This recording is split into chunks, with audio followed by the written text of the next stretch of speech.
በስመ አብ ወወልድ ወመንፈስ ቅዱስ አሐዱ አምላክ አሜን። ልሳነ አበው ንህብ እምበር ሃመማ ኣይትኹን። ገለ ሰባት ስለምንታይ ካብ ቅድስት ቤተ ክርስቲያን ከም ዝረሓቑ እንተሓቲትካዮም ዝህቡኻ መልሲ ኣብኡ ዝግበር ሕማቕ ነገር እናረኣዩ ስለ ዝቕጥዑን እዚ ኩነታት እዚ ክዕገስዎ ስለ ዘይኽእሉን ምዃኑ ይምልሱልካ። ነዞም ሰባት እዚኣቶም እንህቦም መልሲ ከም ዝስዕብ እዩ። ንሃመማ ኣብዚ ከባቢ ዕምበባታት ኣሎ ዶ ኢልካ እንትትሓታ ከምዚ ኢላ ትምልሰልካ ትኽእል። ብዛዕባ ዕምበባታት ዝፈልጥዎ ነገር የብለይን። ኣብቲ ግና ዝተኣከበ ወይም ዝተኾመረ ጉሓፍ ኣሎ። ትደልዮ ክንዲ ዝኸውን ክትረክብ ኢኻ ትብለካ። ብኣንጻሩ ንሰራሕተኛ ንህቢ ኣብዚ ከባቢ ንጹህ ዘይኮነ ወይም ርሑስ ነገር ምርካብ ይከኣል ድዩ ኢልካ እንትትሓታ ከምዚ ኢላ ትምልሰልካ። ንጹህ ዝኾነ ነገር ኣይረኣኹን። እዚ ቦታ ብጥዑም ጨና ዘመንጩ ዕምበባታት ዝተመልአ እዩ ትብለካ። ትርኢ ኣለኻ ሃመማ ትፈልጦ ንጹህ ዘይኮነ ነገር ዘለዎ ቦታ ጥራሕ እዩ። ብኣንጻሩ ንህቢ ግና ኣዝዮም ዘማዕርጉ ጨናታት ድሙቕ ሕብሪ ዘለዎም ዕምበባታት እያ ትርኢ። ንኹሉ ርኹስ ገይሩ ዝቖፅር ሰብ ኩሉ ርኹስ እዩ። ንኹሉ ንጹህ ገይሩ ንዝቖፅር ሰናይ ሕሊና ዘለዎ ሰብ ግና ኩሉ ንጹህ እዩ። ጻማ ድኻም ሓደ ግዜ ሓደ ኣረጋዊ ኣቦ ማይ ካብ ዘለዎ ቦታ 12 ማይል ወይ ከዓ 19 ኪሎ ሜትር ዝርሕቕ በረኻ ይነብሩ ነበሩ።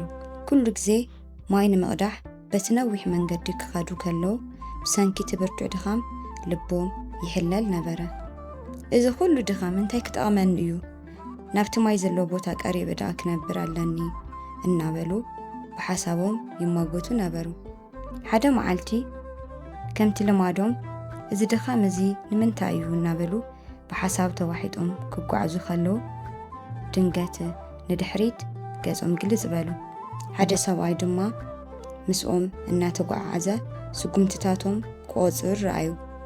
እቶም ኣረጋዊ ኣቦ ሰንቢዶም ንስኻ መን ኢኻ ኢሎም ሓተትዎ።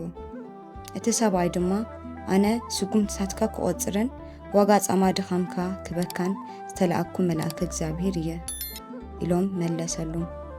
እዞም ኣረጋዊ ኣቦ እዚ ምስ ሰምዑ ካብቲ ዝነበርዎም ንላዕሊ ተበራታትዑ። ካብቲ ዝነብሩሉ ቦታ ተላዒሎም ድማ ካብቲ ማይ ዘለዎ ቦታ ብተወሳኺ 5 ማይል ወይም 8 ኪሎ ሜትር ዝያዳ ርሒቖም ክነብሩ ጀመሩ።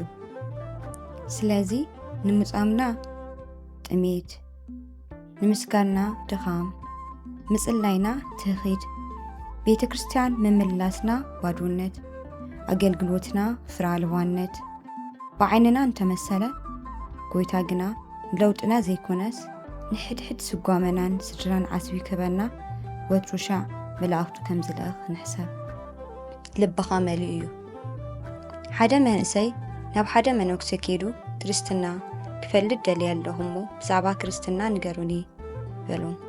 ንዓ ወደይ ውሽጢ ኣቲና ሻሃና ሰተና ንዕልል ኢሎም ናብ በዓቶም ሒዞም ኣተው። ድሕሪኡ እቲ ብራድ ማይ መሊኦም ኣብ ሓዊ ሰኽቲቶም ክሳብ ዝፈልሕ ምጽባይ ጀመሩ። እቲ ወዲ ድማ ብዘግርም ፍጥነት ኣዘራረባ ኣቦ ክርስትና ከምዚ እዩ ሓቀይ? ኣቦ ክርስትና ከምቲ እዩ ኣይኾነን? ሰባት እኮ ነጊሮምኒ እዮም እናበለ ካብ ሰባት ዝሰምዑ ወረታት ብዘይ ዕረፍቲ ይዛረብ ነበረ። እቶም መነኮስ እውን ስቕ ኢሎም ክሰምዕዎ ድሕሪ ምጽናሕ እቲ ሻሂ ምስ ፈልሐ ብርጭቆ ኣምፂኦም ክቐድሕሉ ጀመሩ።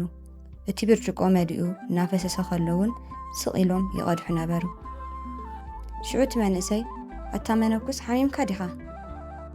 እቲ ብርጭቆ እኮ መሊኡ እዩ። ነቲ ንስኻ እትውስኾ ዘለኻ ሻሂ ዝኸውን ቦታ የብሉን በሎም። እቶም መነኮስ ድማ ሬኻ ደ ወደይ ንስኻ እውን ከምዚ ብርጭቆ ኢኻ። ብዛዕባ ክርስትና ክትፈልጦ ትደሊ ዘለኻ ግናኸ ልብኻ ካልኦት ዝነገሩኻ ዘረባታት ተመሊኡ እዩ። እቲ ኣነ ዝነግረካ ነገር እትቕበለሉ ቦታ ኣብ ውሽጢ ልብኻ የለን። እንተ ነገርኩኻ እውን ተብስሶ ኢኻ። ስለዚ ሕጂ ኺድ እሞ ልብኻ ባዶ ምስ ኮነ ተመሊስካ ንዓ ሽዑ ክነግረካ እየ በልዎ። ንሕናኸ ሎሚ ልብና መሊእዎ ዘሎ እንታይ እዩ? ፍቕሪ፣ ሰላም፣ ምጽዋር፣ ተኣማንነት፣ ሕብረት፣ ሓድነት ድዩ? ወይስ ኣቐዲሙ ልብና ብተንኮል ብቐንኢ ብፈትወት ስጋ ምንዝርና ብዓሌትነት ስለዝተመልአ ንሰናይ ነገራት ቦታ የብሉን እሞ ርእስና ንመርምር። ልብና መሊኡ ዝፈስስ እንታሉ እንታይ እዩ? ወስብሐት ለእግዚአብሔር። ምንጪ ካብ ዕንቁታት በረኻ